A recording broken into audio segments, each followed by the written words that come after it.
ሰላም ውድ ኢትዮጵያውያን ተመልሻለሁ እንግዲህ ከቅድሙ ሀሳብ ነው የምቀጥለው በመጀመሪያ ለተፈጠረው ችግር ይቅርታ እጠይቃለሁ እናም ከሀሳቤ እቀጥላለሁ ማለት ነው።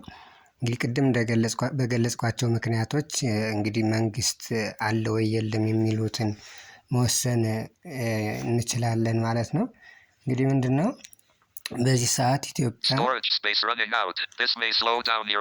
ከተለያዩ አቅጣጫዎች በሚደርሱባት የታጣቂዎች ጥቃት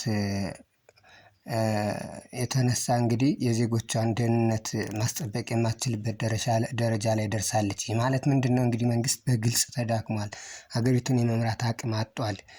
ታጣቂዎችን ማስቆም አልቻለም። እንደውም ይባስ ብሎ አንዱ ታጣቂዎች ከጊዜ ወደ ጊዜ ቁጥራቸውን መጠናቸውን ኃይላቸውን እየጨመረ እንዲሁም ፖለቲካል ፓወራቸውን እየጨመረ አለምን እያዳረሰ ሀገራትን እንግዲህ ከጎን እስከማሰለፍ ደረጃ ላይ እየደረሱ ሀገሪቱን አደጋ ላይ እየጣሉ መንግስትንም እንግዲህ አደጋ ላይ እየጣሉ ይገኛሉ። መንግስት ይሄን ማስቆም አልቻለም። ከመጀመሪያውኑ ታጣቂዎቹ እንደዚህ ሳይደራጁ ሳይበዙ በየቦታው እንደ እንትን ሳይፈለፈሉ መንግስት የማስቆም እድል ነበረው ግን ያንን ማድረግ አልቻለም። አሁን ይባስ ብሎ መንግስት መቆጣጠር ከማይችልበት ደረጃ ላይ ደርሷል። እና በዚህ ለዚህ ነው እንግዲህ መንግስት ማዕከላዊ መንግስት አለ ወይ የለም ብዬ የተነሳሁት ከመጀመሪያ ላይ ማለት ነው። እንግዲህ አለ ለማለት መንግስት ስሙ አለ እናውቃለን። የመንግስት ስም አለ የመንግስት መዋቅርም አለ። ባለስልጣን ኦፊሻልስ አሉ። ጠቅላይ ሚኒስተርም አለ የተሟላ መዋቅር አለው መንግስት።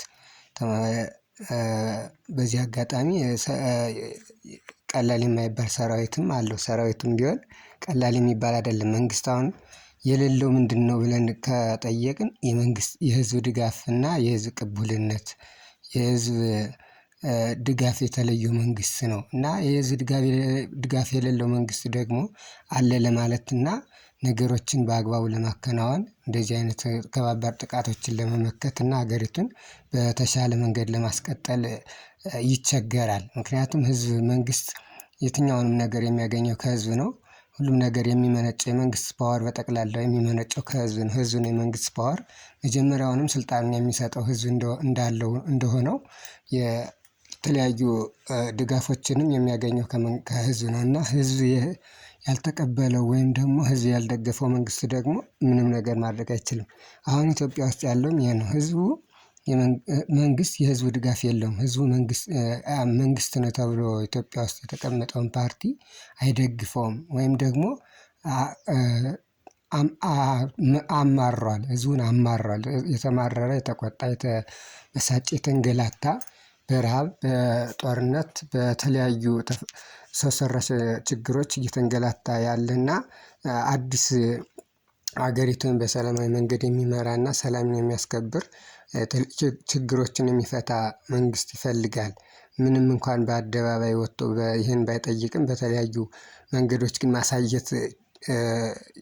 ማሳየት ጀምሯል ወይም ደግሞ እያሳየ ይገኛል። ለምሳሌ ታጣቂዎችን በመደገፍ ለታጣቂዎች የተለያዩ ሎጂስቲኮችን በማቅረብ ታጣቂዎችን በመንከባከብ በመቀለብ እንዲሁም ልጆችን ወደ ትጥቅ ትግሉ እንዲገቡ በመገፋፋት ራሱም ቢሆን አልፎ አልፎ አቅም ያለው ራሱ በመታጠቅ አቅም የሌለው ደግሞ የሚችለውን በማድረግ ታጣቂዎችን በመደገፍ ይሄ መንግስት የዚህን መንግስት እድሜ ለማሳጠር ጥረት እያደረገ ይገኛል። እና ይሄ ማለት ምንድነው? መንግስት በጠቅላላው ኢትዮጵያ ውስጥ ድጋፍ የለውም ማለት ደግሞ መንግስት የለም ወደሚለው ድምዳሜ ያደርሰናል። እና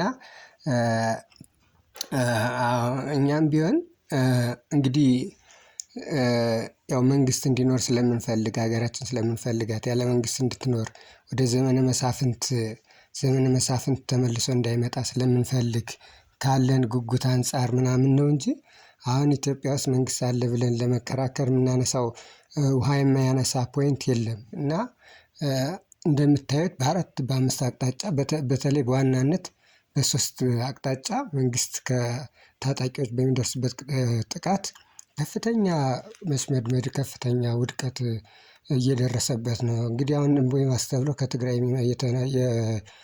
ከትግራይ በኩል የመጣው ችግር ደግሞ የባሰ መንግስትን ደግሞ ወደ ለየለት ችግር ውስጥ የሚከት ነው። እና እንግዲህ መንግስት የቀደሙት ኢትዮጵያ መንግስታት ታሪክ የሚገጥመው ይመስላል ወደፊት እንግዲህ እሱን አብረን እናያለን። ነገር ግን አሁን ባለንበት ሁኔታ የማዕከላዊ መንግስት አለ የለም ለሚለው እንግዲህ የለም በሚል መደምደም እንችላለን ማለት ነው። እንግዲህ ይሄ የኔ ሀሳብ ነው። ውድ የተወደዳችሁ የሀቀኛው ሚዲያ ቻናል ተከታታዮች እናንተ ምን ትላላችሁ? እስኪ በኮሜንት በሀሳባችሁን ግለጽልኝ። ቪዲዮውን ደግሞ ሰብስክራይብ በማድረግ ተባበሩኝ። አመሰግናለሁ። ሌላ ጊዜ በሌላ ሀሳብ እመለሳለሁ። Stop recording button.